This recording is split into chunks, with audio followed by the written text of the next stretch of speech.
최고위원회의 시작하겠습니다. 한국은행과 국제결제은행에 따르면 한국의 실질 실효 환율 지수는 10월 말 기준으로 IMF 이후에 16년 2개월 만에 최저치를 기록했습니다. 그만큼 국제교역에서 원화가 지닌 구매력이 하락했다는 뜻입니다. 환율은 이제 1,500원대를 눈앞에 두고 있습니다. 매년 200억 달러의 대미 투자가 시작되면 외환 위기는 더 커질 것입니다. 물가도 지속적으로 상승하고 있습니다. 서민들의 장바구니에는 한숨만 담기고 있습니다. 고환율, 고물가로 국민이 겪는 고통은 결국 이재명 정부의 무능에서 나오는 무능세입니다. 대통령이 자신의 재판을 막는데 골몰하느라 경제의 골든타임을 계속 놓치고 있는 것입니다. 물가 상승 요인 중에는 이재명 정부의 무분별한 확장 재정 정책이 한몫을 하고 있습니다. 유동성 확대와 통화량 증가는 물가 상승으로 이어질 수밖에 없습니다.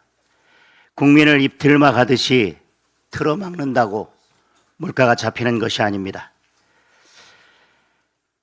내년 퍼주기 예산은 경제를 더욱 위기로 몰아넣을 것입니다.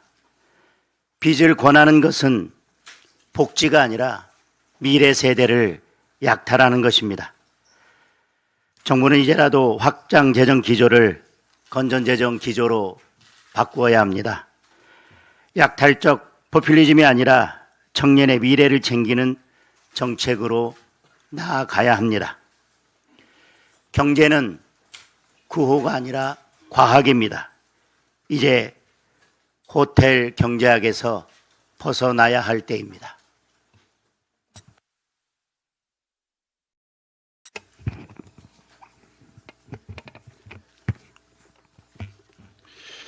예, 실질 실효 환율이 89.09로 글로벌 금융위기 이후 16년 2개월 만에 최저치를 경신했다는 얘기를 장동혁 당대표가 얘기를 했습니다. 9월 이후 달러 인덱스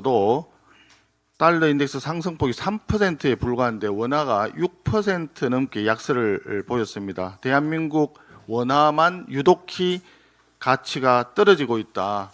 대외 구매력이 그만큼 감소하고 있다는 취지입니다.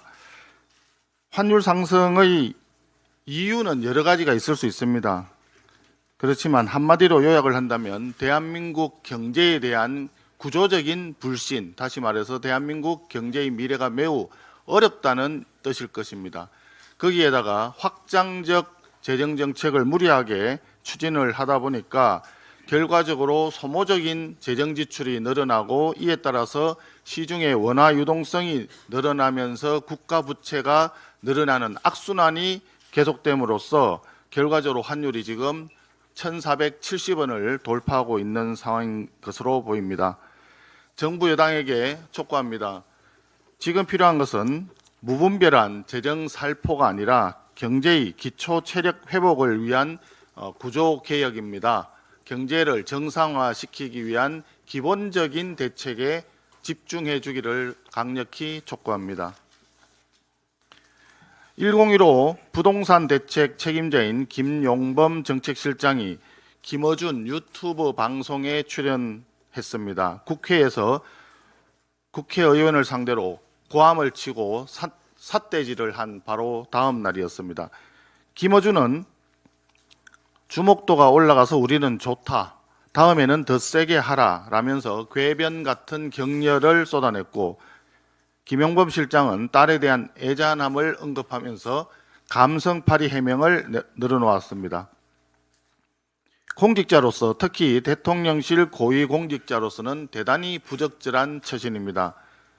국회에서 사고를 치고 질책을 받았으면 반성하고 자중하는 것도 부족할 텐데 오히려 유튜브 방송에 나가서 강성 지지자들을 상대로 선동성 발언을 한 것입니다.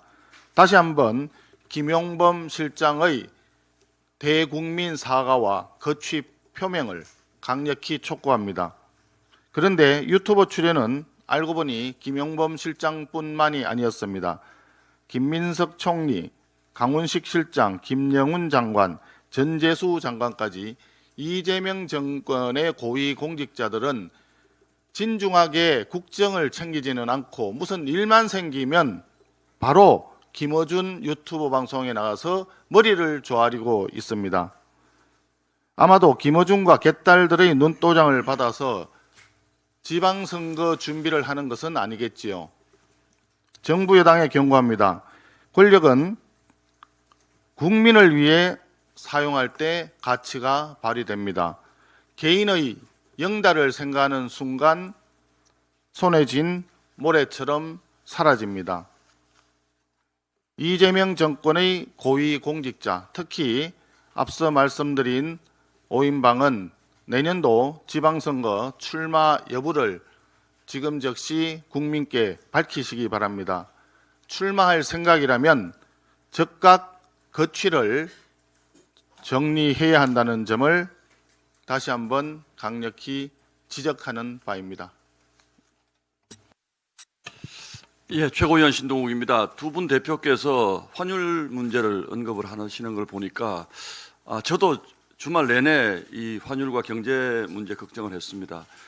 왜 그러냐면 과거의 경우를 보면 파괴적인 위기는 준비할 시간을 주지 않습니다. 이렇게 서서히 오지 않습니다. 어느 날 아침에 일어나 보면 주가가 대폭락을 하고 또 환율이 급등하는 이런 현상이 일어나는데 뭐 대공황이 그랬고 우리의 경우를 보더라도 IMF 금융위기라든지 외환위기라든지 2008년 금융위기 같은 경우에도 여러 징후가 있었음에도 불구하고 우리는 괜찮다 하다가 한꺼번에 두들겨 맞은 이런 일입니다.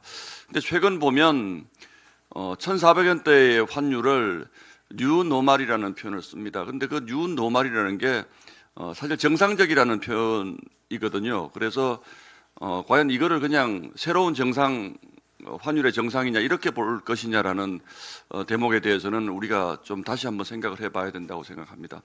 지금 1,500원대 환율이 오르내리고 있는데 위협을 하고 있는데 아마 정부는 우리 심리적으로 우리 국민들이 큰 불안을 느낄 수 있는 1,500원대 환율만큼은 방어를 하려고 물밑에서 지난 몇 년 동안 계속 노력을 해온 것 같아요. 그런데 지금 미국의 그 통화량보다 우리는 뭐 기축통화도 아닌데도 우리나라의 통화량 증가 속도가 최근 몇 년 동안 굉장히 빠른 속도로 증가를 했기 때문에 구조적으로 이 환율 상승을 막을 수가 없습니다.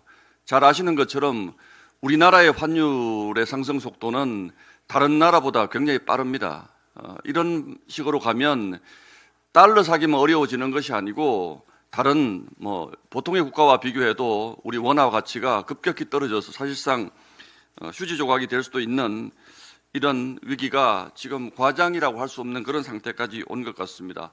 이 환율이 폭등하면 그 자체로 환율만 오르는 것이 아니고 수출 기업은 혜택을 봅니다만 대부분 우리나라는 이제 수입에 의존하는 소비재가 많기 때문에 물가가 아마 내년쯤에는 굉장히 큰 폭으로 오를 걸로 예상이 되고 있습니다. 지금 연말에 뭐 경제 문제 때문에 굉장히 우리 서민들이 고통을 많이 받고 있는데 이게 물가 상승으로까지 이어지면 과연 우리 경제가 어떻게 될까라는 걱정을 크게 하지 않을 수가 없습니다. 지금 이재명 정부는 코스피 지수 하나만 가지고 지금 자화자찬하기에 바쁜데 그렇게 할 일이 아닙니다. 지금 지난 주말만에 지난 금요일만 해도 이런 금융시장의 불안을 반영해서 지금 주가가 크게 떨어졌고 또 AI 합니다만 AI 거품론이 지금 전 세계적으로 지금 확산하고 있는 이런 상황이어서 우리가 정말 탄탄하게 경제를 운용하지 않으면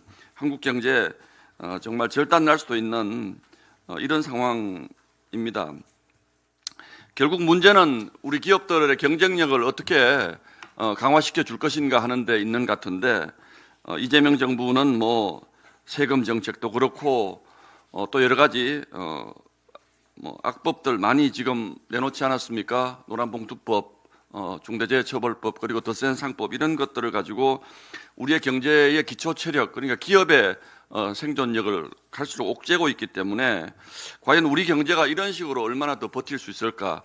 내년에 대해서 당장 미국하고의 계약이 합의된 대로 미국이 원하는 시기에 200억 달러를 바로 보내줄 수밖에 없는 이런 상황이 돼 있는데 갑자기 우리나라 외환 보유고에서 200억 달러가 빠져나갔을 경우에 그럼 우리가 환율을 방어를 할 수가 있을까?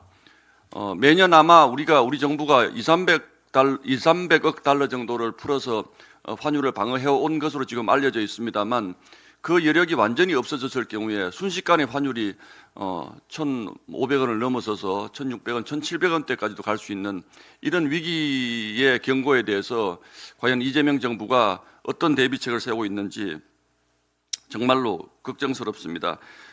민주당이 야당 시절에 환율 1,400원 돌파됐을 때 스스로 한 얘기를 돌아보기 바랍니다. 환율 1,400원 돌파하면 나라가 망할 것처럼 이재명 대통령을 비롯한 민주당이 호들갑을 떨었는데 이제는 이 1,400원, 1,500원에 가는 이 상황을 뉴노멀이다. 그러니까 새로운 정상적인 상황이다.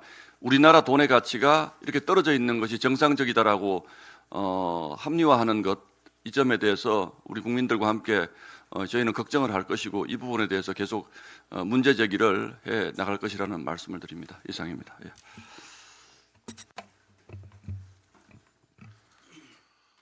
네, 최고위원 김민수입니다.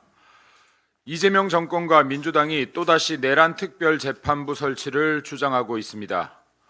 존재치도 않는 내란죄를 조작해서라도 정적을 말살하겠다는 발상, 그것이 인민재판부를 제도화하겠다는 것입니다. 민주주의를 파괴하겠다는 것입니다. 민주당은 특판이야말로 사법부를 막아설 가장 확실한 방법이다. 망언까지 쏟고 있습니다. 민주주의와 법치주의를 파괴하는 막장 발언을 서슴지 않고 있습니다. 내 멋대로 안 되면 재판도 조작하자, 검찰도 장악하자, 수사권과 기소권도 장악하자, 대장동 재판 항소도 포기시키자. 민주당의 이러한 행태, 대한민국 해체 작업입니다. 이런 행태야말로 내란이자 통치 권력 강화를 위한 친위 쿠데타 아닙니까? 반민주 세력 민주당, 민주주의를 파괴하는 독주를 멈추지 않는다면 이재명 정권 역시 그 수명을 다하지 못할 것입니다. 이재명 재판 속개합시다. 끝으로 11월 23일 어제 연평도 포격전 15주년이었습니다. 이재명과 민주당 진정으로 기억되어야 할 숭고한 희생에 대한 예우를 망각하지 않기를 바랍니다. 숭고한 희생의 가치조차 정치적 견해로 무게를 달리해서는 안 될 것입니다. 고 서정우 하사, 고 문강욱 일병의 숭고한 희생 잊지 않겠습니다. 이상입니다.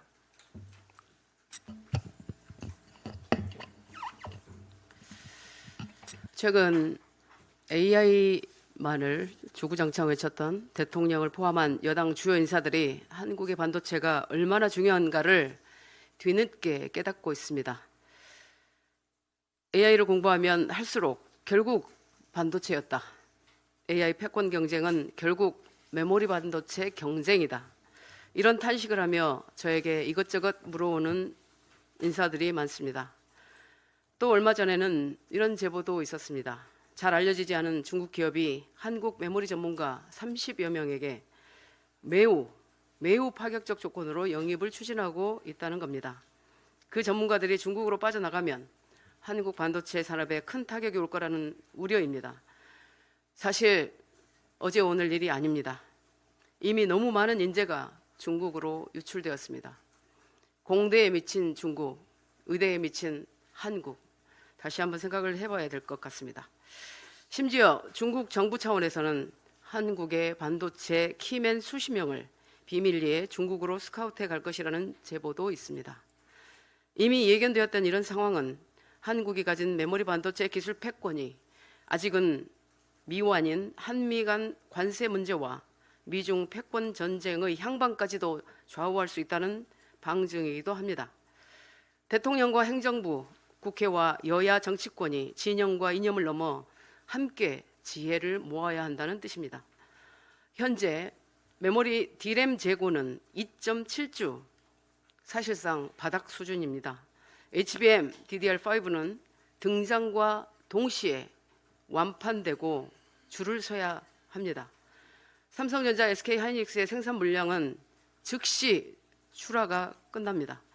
세계가 한국의 메모리를 주목하고 기다리고 심지어 두려워합니다.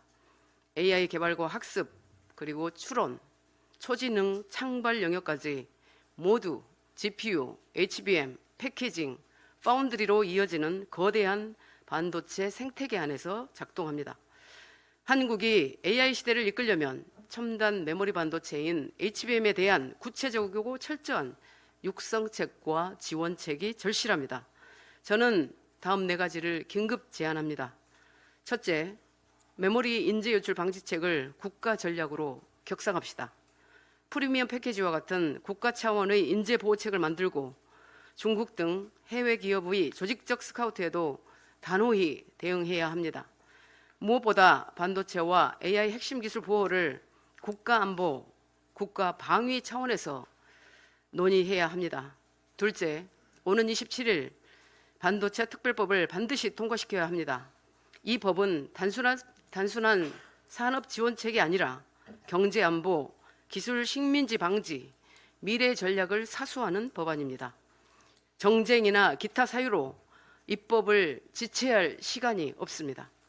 셋째, 주 52시간 유연화도 즉시 결론 내야 합니다. 반도체와 AI는 시장 변화가 며칠 단위로 일어나는 초격동 산업입니다. 현행 52시간제로는 라인 증설, 공정 전환, 팹 신축 등 반도체 속도전에 제대로 대응할 수 없습니다. 안전과 건강을 전제로 특수공정과 특수 시기에 유연화합시다. 넷째, 금산 분리 등 핵심 규제를 시대에 맞게 조정해야 합니다. 금산 분리 완화는 지난달 오픈 AI 샘 올트먼을 만난 이재명 대통령이 직접 언급한 사안입니다. 일부 정부 인사의 저항이 있지만 과감히 추진해야 합니다. 금산 분리와 법인세 등 한국의 전통 규제는 첨단 산업 시대에 맞지도 않고 기업 경쟁력만 떨어뜨립니다. 세계적으로 벌어지는 치열한 기술 패권 경쟁, 한국은 이미 메모리 반도체라는 글로벌 초격차 선수를 보유하고 있습니다. 이 국가대표를 지키고 키우는 것이 가장 현명한 미래 전략입니다. 정부도 과학기술 부총리를 신설했으면 과기부, 산자부, 중기부의 첨단산업 정책을 과학기술 부총리가 총괄 조정하게 하고 반도체, AI 등 국가 전략산업 지원을 일원화해야 합니다. 21대 국회에서도 강조하고 법안 발의까지 했던 내용입니다. 국가 간 반도체 패권 전쟁, 특히 인재 전쟁이 무섭게 진행되고 있습니다. 국가 존립의 문제입니다. 정치권과 언론의 깊은 관심과 협력을 부탁드립니다. 이상입니다. 민주당의 정청래 대표가 지금 당내 당헌당규를 개정해서 대의원제를 사실상 폐지하고 1당원 1투표제를 도입하려고 한다고 알려지고 있습니다. 아마 스스로 당대표의 재선에서 당을 완전히 장악하고 민주당을 정청래 당으로 만들려는 시도로 보입니다. 뭐 그 시도가 성공할지 말지는 저희들이 관심 밖에 있습니다. 다만 친명횡재, 비명횡사당이 친청횡재, 비청횡사당으로 바꾸려는 그 시도는 의미 있게 지켜보고 있습니다. 현재 민주당은 항소를 포기하고 대장동 사건 항소를 포기하는 데 대해서 반발한 검사장들을 모두 형사 고발을 하는 상태에 있습니다. 그래서 검찰을 정권의 개로 만들고 권력자의 수족으로 만들려는 그런 시도를 하고 있습니다. 법원에 대해서는 없는 죄도 뒤집어 씌울 수 있도록 자신들의 요구에만 봉사하는 판사들로 구성하기 위해서 대법관 수를 늘리겠다, 대법원장을 탄핵하겠다, 법원 행정처를 폐지하겠다 하는 온갖 수단을 부리고 나서 결론은 또 내란 특별재판부를 만들겠다고 다시 꺼내고 있습니다. 이 나라가 수사기관은 권력자의 개가 되고 권력자의 마음에 들지 않는 사람은 압수수색을 하고 체포하고 구속하고 감옥으로 보내고 이런 나라로 만들기 위해서 지금 검찰과 법원을 옥죄고 있는 것입니다. 이런 나라가 되면 어떻게 되겠습니까? 우리나라는 아무도 바른 소리를 할 수 없고 오로지 권력자 이재명의 요구에 맞는 소리만 해야 되는 그런 나라가 될 것입니다. 검찰은 북한식 검찰이 되고 법원은 중국식 인민재판부가 되고 말 것입니다. 정청래 대표에게 묻습니다. 정청래 대표 당신은 이재명 당을 정청래 당 당신 당으로 만들려고 하는 시도가 성공할 것 같습니까? 그렇게 했을 때 권력을 잡은 권력자가 당신을 그냥 둘 것 같습니까? 권력자의 비위에 맞지 않으면 어느 누구도 어느 날 잡혀가고 감옥으로 가야 될지 모릅니다.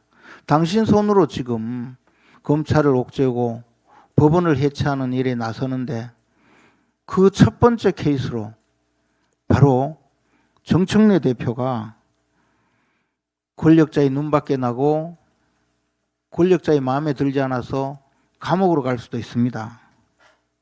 이게 어느 한두 사람의 문제가 아닙니다. 나라를 이 지경으로 만들면 예외가 없습니다. 민주당이 먼저 각성하시기 바랍니다. 김어준만 믿고 개딸만 믿고 그렇게 해서 정청래 대표 당신 세상이 될 것 같지만 어느 순간에 누가 압니까? 눈밖에 나면 없는 죄도 뒤집어 씌우고 없는 사람도 있는 사람 되고 있는 사람도 없어지는 그런 극단적인 사회가 올지 모릅니다.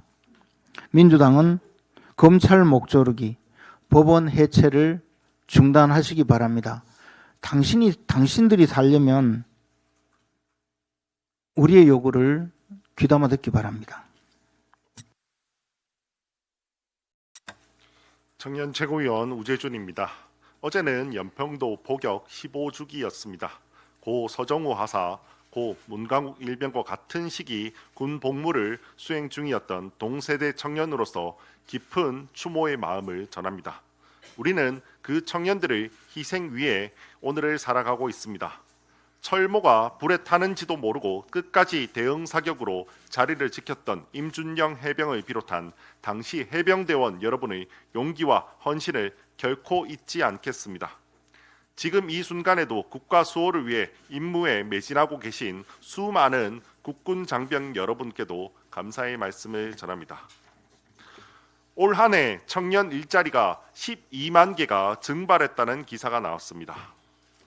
기업을 옥죄고 거대 노동조합만 옹호하니 당연한 결과입니다. 이재명 정부에서 부동산은 폭등하고 청년 전세 대출은 삭감되고 청년 일자리는 없어지고 있습니다. 이재명 정부에서는 계속해서 청년들은 살기 어려워지고 나라의 미래는 소멸하고 있습니다. 이재명 대통령은 청년들을 극우라 욕할 게 아니라 청년들의 어려운 현실을 더 돌아보고 더 정책적으로 신경 써야 합니다. 최근 원달러 환율이 1,470원 수준까지 치솟으며 16년 만에 최고치를 기록하고 있습니다. 글로벌 통화 가운데 가장 큰 폭으로 가치가 떨어지고 있습니다.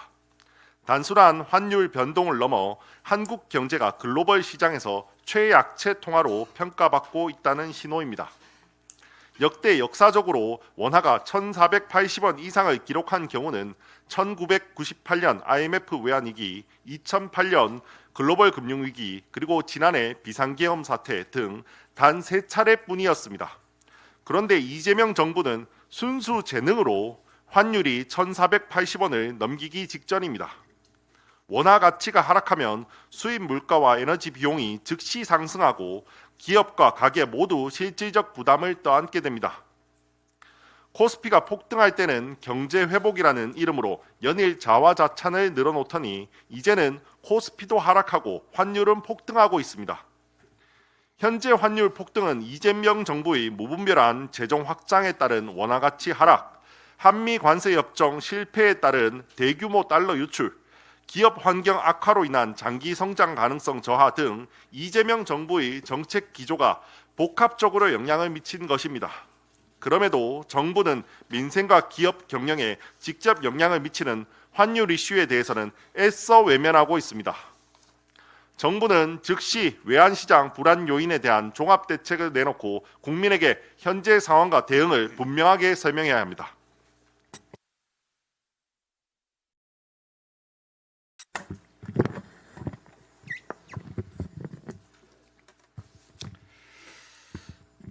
최근 저희 국민의힘은 중소기업 중앙회, 소상공인연합회, 중견기업연합회, 대한상공회의소와 간담회를 가졌습니다. 간담회를 통해 현장의 목소리를 직접 들었습니다. 현장에서는 정부와 국회가 기업의 숨쉴 공간을 점점 좁히고 있다고 토로했습니다. 특히 노란봉투법, 과도한 중대재해처벌법과 같은 반기업 법안, 그리고 기업이 성장할수록 규제가 더 커지는 문제의 개선을 호소했습니다. 이런 상황에서 이재명 대통령이 기업인들과 만나 경제 문제를 해결하는 천명은 기업이며 기업 활동에 장애가 최소화되도록 총력을 다하겠다고 했습니다. 겉으로 보기에는 반가운 메시지입니다. 그러나 노동부 장관은 기업을 배제한 채 노동계만을 위한 노정협의체를 추진하고 있고, 공정거래위원장은 대통령의 검산분리 완화 검토 지시에도 불구하고 사실상 반대 입장을 보였다고 합니다. 대통령, 노동부 장관, 공정거래위원장이 각각 엇박자를 내고 있습니다. 이재명 대통령은 기업이 경제 문제를 해결하는 천병이라는 자신의 주장이 진심이라면 노동부 장관과 공정거래위원장의 이러한 행태를 바로잡으십시오. 아니, 두 사람을 경질하십시오. 민생경제를 살리는 해법은 분명합니다. 획일적인 검산분리와 같은 반기업적 규제 환경을 전면 재정비하고 노란봉투법은 폐기해야 합니다. 현실과 동떨어진 중대재해처벌법도 합리적으로 개선해야 합니다. 기업이 신바람나게 일하고 과감히 투자할 수 있어야 대한민국이 신보무역주의의 파고 속에서 기회를 잡고 새로운 성장 동력을 만들 수 있습니다. 기업이 마음껏 도전하고 성장할 수 있는 토양을 만들어 줍시다. 기업이 살아야 일자리가 늘고 일자리가 늘어야 민생경제도 살아납니다. 더불어민주당이 검사장을 검사로 강등시키겠다는 초유의 사법 압박을 서슴지 않더니 여론이 악화되자 법무부가 나서 부랴부랴 강등 조치는 하지 않겠다고 합니다. 그럼에도 민주당 법사위원들은 항소 포기 사유를 알려달라는 검사장들을 국가공무원법 위반 혐의로 고발하였습니다. 이에 대해 민주당 지도부는 당 공식 입장이 아니다라며 발을 빼고 있습니다. 그렇다면 묻겠습니다. 지도부가 반대하는데도 민주당 법사위원들은 왜 이런 무리한 고발을 감행했습니까? 혹시 그분이 그들에게 고발을 지시했습니까? 당 지도부가 직접 나서면 이재명 대통령의 하명이라는 비판을 피하기 어려우니 대통령이 법사위원들을 행동대원처럼 조직적으로 움직이게 한 것 아니냐는 의구심이 생기게 되는 것입니다. 결국 대통령과 민주당이 짜고 치는 것 아니냐는 의혹까지 제기되고 있습니다. 정말 대통령의 개입이 없었다고 주장하고 싶다면 방법은 단 하나입니다. 이재명 대통령이 직접 민주당 법사위원들에게 고발을 취하하도록 지시하십시오. 그렇지 않다면 이번 사안은 이재명 대통령의 하명에 의해 민주당 법사위원들이 행동대원처럼 움직였다는 국민적 의심을 스스로 자인하는 꼴이 될 것입니다.